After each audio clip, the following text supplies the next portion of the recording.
He says, sir, ये planning waning ठीक है, अब बताओ करना क्या है? So this has remained with me because it's a very pertinent question he asked, that too much of planning is also bad anyway. So having been in the Air Force for 12 years, you would be surprised to know that unfortunately our defense forces are kind of behind the civilians in terms of adopting technology. Sometimes it is thrust upon us when we get the latest technologies in terms of aircraft from abroad. That being said, our HR in the Air Force, I'm an engineer, so I was keen to know how Air Force manages my appraisals. And you'll be surprised to know that Air Force had adopted computerized technology even before the engineers had adopted them in Air Force. So we were quite surprised to hear that the HR person sitting in our air headquarters could easily pinpoint an individual where he was posted and so on. And in some ways it is right, because in any organization, ultimately it's we humans that matter. So to take care of the humans was more important. And perhaps because of that, I was thankful that I didn't remain in the East for 10 years. Someone forgot I was posted there.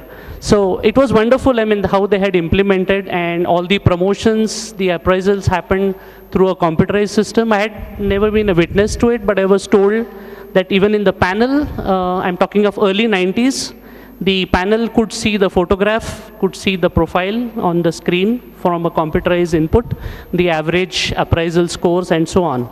So there was no networks and stuff like that, so all the paper appraisals went and they were fed into the computer. But the great thing is that there was someone there who implemented, and it was in vogue even before the aviation maintenance was computerized. So that was amazing, because I have seen, then I had to start the computerization in the Air Force for aviation maintenance. We used to do it via 2 floppy drives. But that was wonderful. Those days were great, that, you know, I felt, why can't the maintenance be on? After that, I'll come to the HR functions, because I started my own company in 2002. And like a startup, we went through the process of struggling and computerizing things as and when the need grew. So as is common for any startup, it was me and my wife who started. So we both had to do all the functions of the company. I'm sure someone of you would have read that even Bill Gates used to handle customer calls in the earlier days. So we too had to do that, and as the numbers grew, we realized that we had to computerize things. So we have computerized stuff of HR on our own in our company. And broadly, it is 2 parts that we have computerized. One is the managing the candidates, which we did at a little later stage, but the selection process is completely computerized. So we go to SIDAC, and I always have a fight with them that the Premier Institute doesn't offer us computers for our selection tests. We still have to do the paper test. So I had insisted on my HR to start computerizing stuff, because if we are a software company and we still do things on paper, it doesn't make sense. That means we don't believe in what we are supposed to develop for the others. So we have a very interesting selection process which is computerized. Amongst that is a small program that has been developed by my American partner, a very intelligent guy who was working in Microsoft. And he has correctly captured the requirement for a developer, that is your ability to think logically. So the test is not a conventional, you know, C sharp kind of thing. It tests you for your basic logical thinking, how do you put things in loops and so on. So that has been our strong point, and we've had some employees join us, because it's very tough in this scenario to get, you know, people to come to us, because we don't offer swimming pools and stuff like that. It's just pure technical work. But they said we joined because we liked the way you tested us. So that's been our strong point so far. Now we are busy developing our candidate management thing. And sir, as you said, we also have this problem of passing resumes. So we tried to use some third-party things. But then, I mean, as some of you others have said, we also face that it's not human. So it only does a numerical thing. So we are still in the process of, you know, how we can shorten our resume processing. And your idea of, you know, interviewing first is a very new idea. I think we'll give it a thought. It sounds really interesting. Thank you. Thank you. So thank you, Mr. Paranpe. very exciting experience.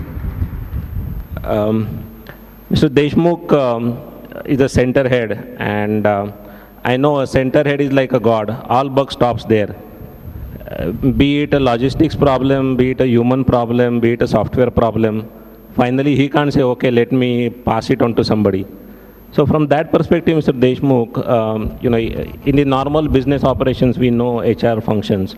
But as a center head, there is an additional angle to your day-to-day job, and day-to-day job that relates to people. So how are you using technology in so-called logistics, or I would say in human request coming from human to you, and is technology helping you in such events?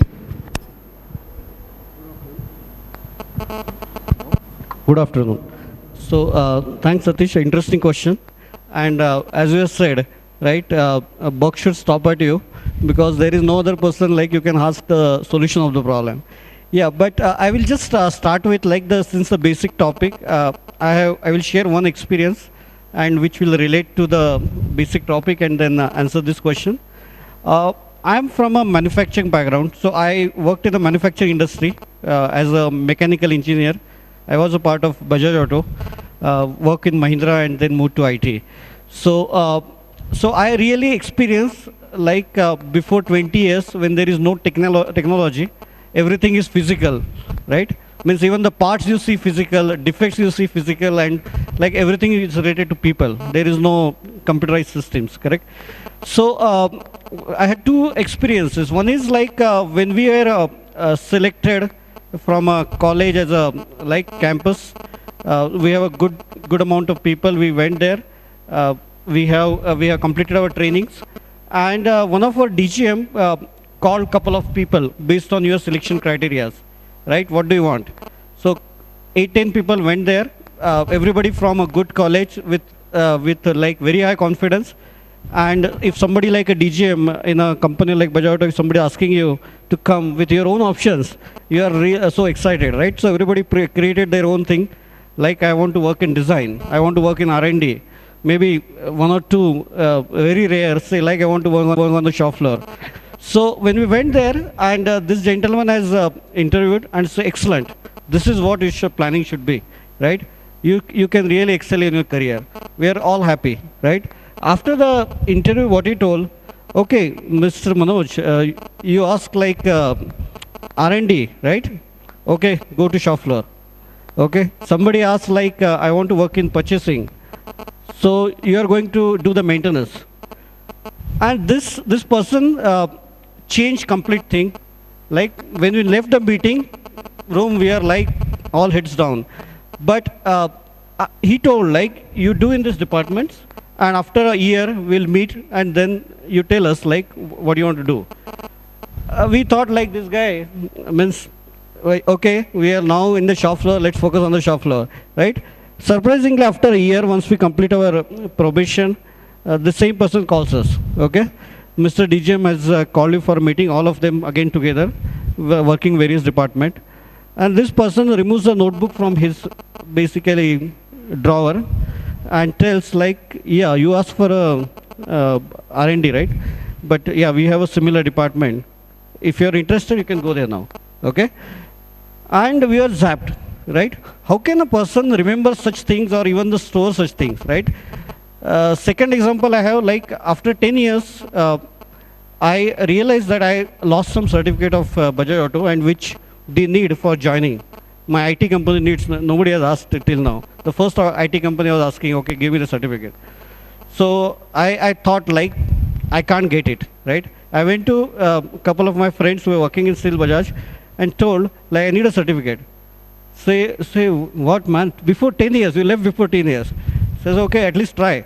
He went there. Within 2 days, my friends faxed me the certificate. Okay? So that's the power of record of information. But now I think when I got this topic and I was thinking, and now I am realizing this record of information is not the only information, right? It should move to the, I also read it somewhere, right? Record of information should move to record of engagement. Okay? So if this information, my past companies have tracked me and used me and used that information to engage with me for last 20, 25 years, I think that might be having a great asset. And I should have able to develop a great connect with all the different companies I have left, right? So yeah, coming back to the basic question as a center head, right? I started a center where like we were four or five people. And right from every problem, you name the problem, right from the basically paying the bills to basically water is not there, because we started with a small operation, right? It's like a new business. We are developed to up to like 150, 160 people now. So all the things, all the challenges we have gone through, right? We use maybe some technology, different technologies. Like as I'm also playing a technical role, it's not a center head only, because I'm responsible for one technical unit, which is a product lifecycle management, and which is very complex to get the people itself. So we use all kind of technologies, right? For example, LinkedIn or Facebook or whatever information. But there was one question which says like, how you are going to link different people, right? So what I was thinking, like for even the existing employees, you need to create an environment where they feel that there is a transparency, right? They feel I'm a part of the journey, correct? For the people whom you are going to attract, they should see something in your company that before they apply to you, and as I rightly said, interview, like because you get a bulk of resumes. So before they apply to you, they know that this is the right company, I should try. There are many people who come and say, I want to join this company, your company I want to join, right?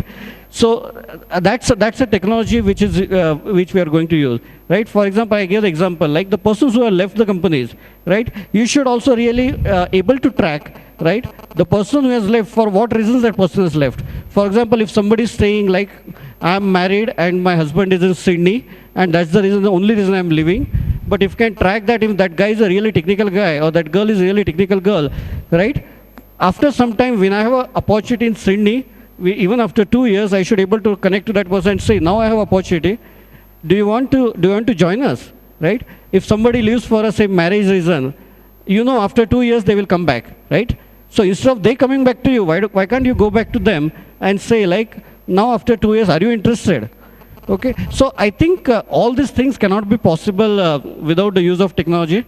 And like basically days are gone where we do employee survey, and after a year, right, we create a lot of action plan, and like everybody sitting on this side can understand how many action plans out of that are really implemented on a fast track basis. So I think the people now, they want, like, I want to give a feedback to organization when I have time, right? It doesn't mean when I'm in the office. I'm sitting in CCD and I have some fantastic idea.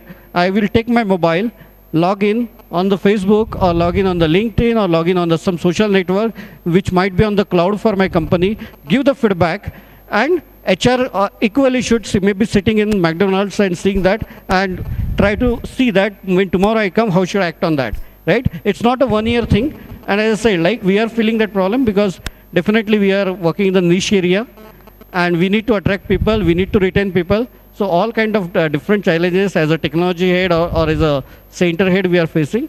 And definitely like this is, the technology is the only thing which can help us. Apart from, yes, the people element, like technology cannot get rid of people element, right? If somebody has a challenge, has an issue, you have to meet him face to face. There is nothing other than face-to-face meeting where you, or whatever Skype meeting, you can meet, understand the person's challenges, try and make an attempt to solve that problems, right? If you see that everything happens on the mail, then IT industry may not survive. Okay, so thanks. I've taken much more time than planned. Thank you very much. Thank you so much. It's not about the time, it's about the value that comes out of the time. So thank you so much. That you have touched upon two very interesting points. You know, one is this face-to-face meeting, and the second is engaging with people. And that naturally leads me into my next question, which is for Mr. Upshankar. Is in today's world now, we all hear, you know, we are a global company, we run 24/7 operations. Most of the companies are fairly huge in size. Now, in this environment, face-to-face meetings are becoming difficult. However, the usage of information for engagement is the key